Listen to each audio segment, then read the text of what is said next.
और अब बात करते हैं आज की वॉर स्टोरी की कि आखिरकार ईरान में क्या चल रहा है।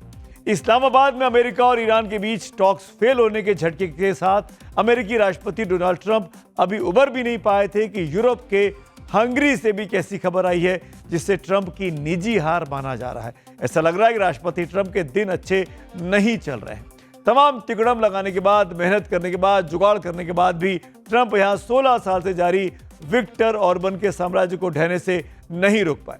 लेकिन खबर सिर्फ इतनी ही नहीं है। पहले ईसाई धर्म के सर्वोच्च धर्मगुरु पोप लियो से टकराव और फिर खुद को जीसस के रूप में पेश कर ट्रंप ने दुनिया को हैरान कर दिया। तो उधर स्ट्रेट ऑफ हॉर्मुज पर ग्लोबल अलायंस बनाने की ट्रंप की अपील को कई देशों ने आज ठेंगा दिखा दिया है। सवाल यह है कि क्या ट्रंप ना घर के रहे ना घाट के।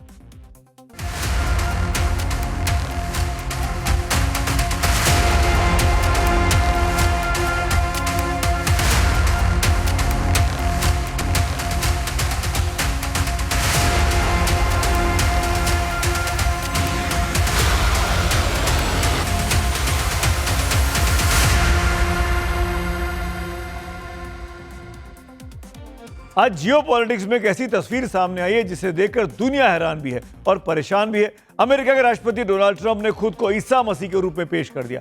जी हां, आपने सही सुना, ट्रंप ने अपने सोशल मीडिया प्लेटफॉर्म पर आर्टिफिशियल इंटेलिजेंस से बनाई गई इस तस्वीर को पोस्ट किया है। इसमें ट्रंप खुद को प्रभु जीसस की तरह दिखाते हुए और चमत्कार करते हुए दिख रहे हैं। इस एआई इमेज में ट्रंप लंबे चौड़े चोगा पहना हुआ है, एक बीमार आदमी पर अपना हाथ रखते हुए दिखाई दे रहे हैं। बैकग्राउंड में अमेरिकी झंडा है, स्टैच्यू ऑफ लिबर्टी भी दिखाई दे रही है। खुद को गॉडमैन की तरह बताने वाले ट्रंप इस पोस्ट से पहले पोप लियो की आलोचना भी कर चुके हैं। वो पोप जो दुनिया के ईसाइयों के लिए सबसे बड़े धर्मगुरु हैं।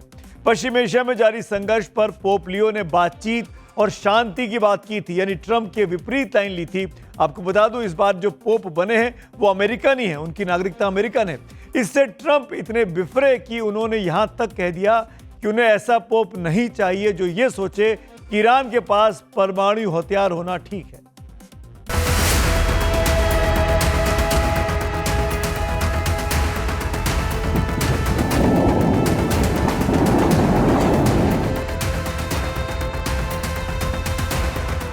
इस तस्वीर को गौर से देखिए, ये कोई सामान्य तस्वीर नहीं है। इसमें ट्रंप ईसा मसीह की तरह हाथ रखकर लोगों को चंगा कर रहे हैं। लेकिन बैकग्राउंड में देखिए, अमेरिकी फाइटर जेट्स उड़ रहे हैं। एंजल्स के साथ साथ देशभक्ति के सिंबल है। ट्रंप खुद को केवल एक पॉलिटिकल लीडर नहीं बल्कि ईश्वरीय मिशन पर निकले एक मसीहा के तौर पर देख रहे हैं। सवाल इस तस्वीर की टाइमिंग पर भी उठ रहे हैं। ईसाई धर्म के सर्वोच्च धर्मगुरु पोप लियो पिछले कई दिनों से ट्रंप से जंग रोकने की अपील कर रहे हैं। हाल ही में जब ट्रंप ने ईरान की सभ्यता खत्म करने की धमकी दी थी, तब भी पोप ने उनकी आलोचना की थी और इसे नामंजूर बताया था।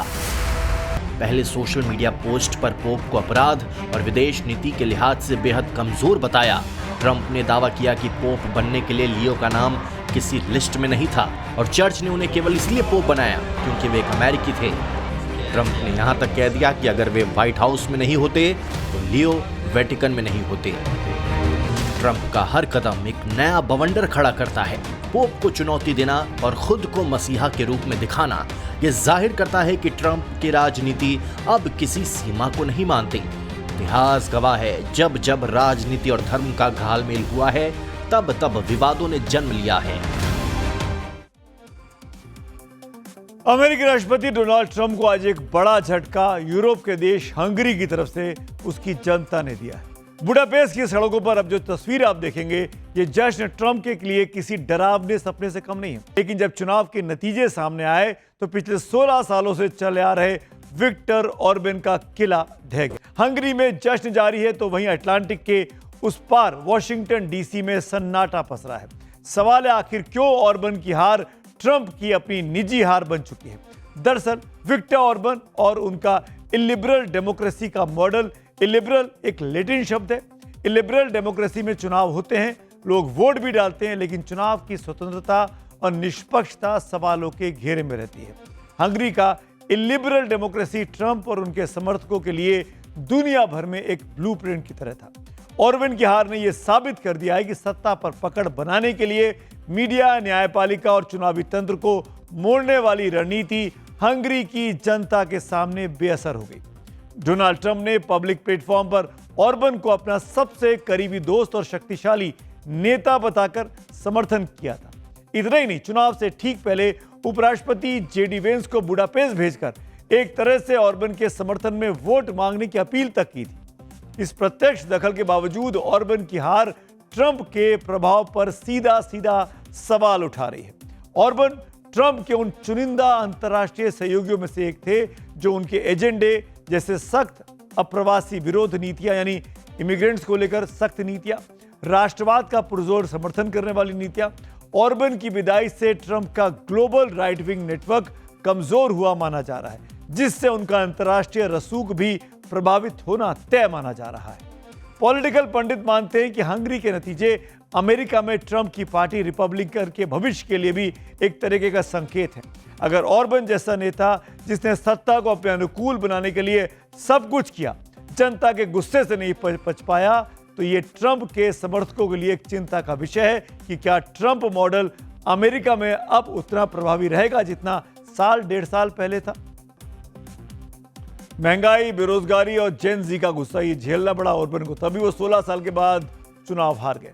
हंगरी के चुनाव नतीजों पर यूरोपियन कमीशन का एक बड़ा बयान सामने आया है। यूरोपियन कमीशन के अध्यक्ष उर्सुला वॉन डेर लेन ने इस मौलिक आजादी की इसे जीत बताया। उर्सुला ने कहा कि यूरोपीय कमीशन हंगरी के लोगों के लिए नई सरकार के साथ जल्द काम शुरू करेगा।